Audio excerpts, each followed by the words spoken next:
ہارون الرشید اپنے محل کی چھت پہ ٹہل رہا تھا کہ یہ بہلول دجلہ کے کنارے گزر رہا تھا۔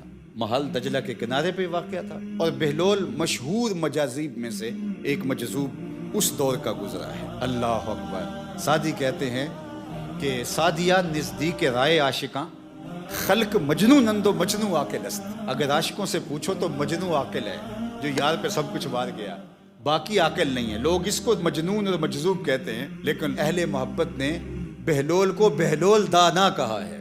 تو بادشاہ نے چاہا کہ بہلول سے ملاقات کروں، تو اس نے خادم سے کہا بلاؤ اس کو۔ تو جو محل کی چھت پر تھے انہوں نے اوپر سے نیچے ڈولی پھینکی، نیچے والوں کو اشارہ دیا، بہلول کو پکڑا، ڈولی میں بٹھا دیا، اوپر والوں کو کھینچ لیا۔ 2 لمحوں کے بعد بہلول بادشاہ کے سامنے کھڑا۔ بادشاہ نے کہا بہلول بتاؤ خدا تک کیسے پہنچے ہو؟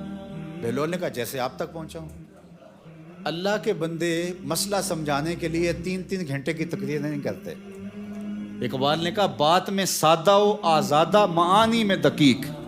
تو کہا جیسے آپ تک پہنچا ہوں۔ تو بادشاہ نے کہا کہ سمجھ نہیں آئی۔ کہا دیکھو میں آنا چاہتا، آپ سے ملنا چاہتا تو پہلے درخواست لکھتا، پھر دیوان خانے میں جمع کرواتا، اور پھر وہاں سے مجھے ٹائم ملتا 6 ماہ کا، 7 ماہ کا، سال کا، کہ فلاں دن آنا۔